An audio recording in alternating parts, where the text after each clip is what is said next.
Guys कल SRH versus Gujarat के match में भाई हैदराबाद वालों का कल फिर से लगातार चौथी बारी गेम बच गया, वो भी पूरा एक तरफा 7 विकेटों से। नहीं तो कहा भाई मैच से पहले लग रहा था कि यार लगातार 3 बारी हार के आ रहे, कम से कम कल तो भाई हैदराबादी दानव हैदराबाद में कुछ ना कुछ तो आतंक मचाएंगे ही। ऊपर से फिर कल नवरात्रि भी खत्म होने वाली थी।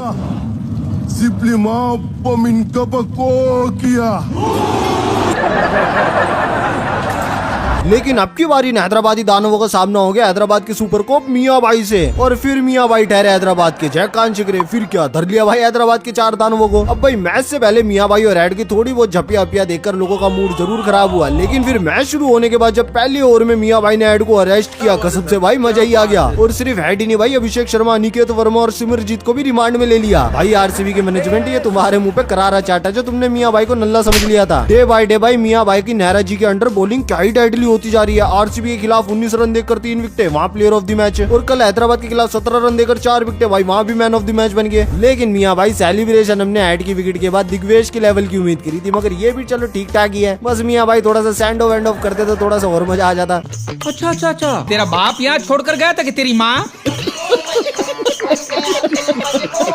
खैर लेकिन भाई फिर 154 रन की रन चेज में शुभमन गिल, वॉशिंगटन सुंदर और रदरफोर्ड पूरे मैच को एक हाथ ही ले गए, कहीं भी नहीं लगने दिया भाई। हैदराबाद वाले मैच में भी है। अबे क्या कर रहे हो एसआरएच वालों, हारना है तो कम से कम फाइट करते हुए तो हारो, इतनी नल्ली एक तरफ हार। कम से कम बेचारी काव्या जी की शक्ल ही देख लिया करो। एक तो वैसी कभी कभार स्टेडियम में मैच देखने आती है, लेकिन अगर तुम्हारा ऐसे ही चलता रहा तो भाई बेचारी मैच देखना आने भी बंद कर देगी। खैर भाई मजा तो मैच से पहले भी आया जब मियां भाई और शामी भाई एक बॉल को लेकर लड़ाई करने लग गए। शामी भाई बोले ये बॉल मुझे दे दे सिराज, मगर मियां भाई उनके बॉल हाथ में देने के लिए तैयार ही नहीं। और फिर जब मियां भाई ने शामी भाई को बॉल हाथ में नहीं दी तो शामी भाई ने उनके सिर पे फुटबॉल दे मारी। खैर भाई मैच को शुरू से शुरू करता तो शुभमन गिल ने टॉस जीतकर पहले बॉलिंग चुनी और हेड ने आती एक भाग्य का और एक अपना चौका जरूर लगाया, लेकिन फिर मियां भाई ने उनकी पहली ओवर में विकेट निकाल ली और अपने तीसरे ओवर के अंदर अभिषेक शर्मा का भी कैच पकड़वा दिया। और भाई फिर जो काव्या जी ने वो बातें कही, अब क्या बातें कही ये तो भाई मेरे समझ में बिल्कुल भी नहीं आई, लेकिन देख के बड़ा ही बुरा लगा। खैर भाई ले देकर इस साल के चैंपियंस ट्रॉफी के सबसे खतरनाक फील्डर ग्लेन फिलिप्स को थोड़ी देर के लिए मैदान में आने का मौका भी दिया गया, लेकिन भाई एक थ्रो फेंक कर हैमस्ट्रिंग करवाकर वापस मैदान से बाहर चले गए। खैर लेकिन असली दिमाग तो एसआरएच वालों का तब जाकर खराब हुआ जब ईशान किशन ने भी अपनी कैच थमा दी। और भाई पहली बार इस आईपीएल में ऐसा हुआ कि 12 ओवर खत्म होने को हो गए, लेकिन अभी तक मैच के अंदर एक भी छक्का नहीं लगा। मगर फिर 13वें ओवर में क्लासन ने मैच का पहला छक्का लगाया, मगर फिर 27 रनों पर साई किशोर ने उनकी डंडियां उड़ा दी। और फिर फाइनली 31 रनों पर भाई नीतीश रेड्डी की टेस्ट इनिंग को भी समाप्त कर दिया। भाई माना पिच धीरे थी, मगर इतनी भी धीरे नहीं थी कि 34 गेंदों के अंदर 31 रन ही बनाओ। खैर इसी तरह से प्रसिद्ध कृष्णा ने मैंडिस की विकेट निकाल ली और भाई जाते जाते मियां भाई ने अनिकेत वर्मा और सिमरजीत को भी निपटा दिया। वो तो ले देकर पैट कमिंस और शामी भाई ने मिलकर ईशान शर्मा की 50 करा दी और एसआरएच का स्कोर 152 रनों तक पहुंच गया, वरना तो भाई ये कल भी 130-40 पर निपट जाने थे। अब भाई गुजरात 153 रन चेस करने उतरी तो हैदराबाद वालों को भी बढ़िया शुरुआत मिली। शामी भाई ने अपने दूसरे ओवर के अंदर साई सुदर्शन को चलता कर दिया और पैट कमिंस ने बटलर को बतख बना दिया। लेकिन भाई फिर मैदान में आए वॉशिंगटन सुंदर और सिमरजीत की रिमांड लगाकर पावर प्ले को और भी सुंदर बना दिया और गिल्लू के साथ मिलकर इतना बढ़िया बल्ला चलाया कि दोनों ने मिलकर पूरे मैच को गुजरात के झोले में कर दिया। इसी तरह से गिल्लू ने अपनी 50 पूरी करी, लेकिन अनिकेत वर्मा ने बेचारे सुंदर की होने से रोक दी। अब कुछ लोगों को शायद ये कैच क्लीन कैच ना लगे, मगर भाई ये था अनिकेत का तगड़ा कैच। यार भाई रदरफोर्ड ने आकर एक ही ओवर के अंदर 4 चौके पेलकर अभिषेक की क्लास लगा दी और गिल्लू के साथ मिलकर एसआरएच की नैया डुबा दी पूरे 7 विकेटों से। बाकी दोस्तों आपके हिसाब से पिच वाकई में सुलोती या फिर एसआरएच वालों ने बुरी तरह की जगह? अपनी राय कमेंट में जरूर बताना और अपन मिलेंगे आरसीबी वर्सेस मुंबई के हाईलाइट के साथ। तब तक के लिए बाय बाय। अब परेशान मत होइए, बैठिए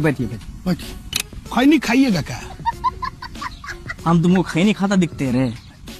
पढ़े लिखे आदमी है, चाय पीते होंगे। ए बुटकुन चाय ला रहे।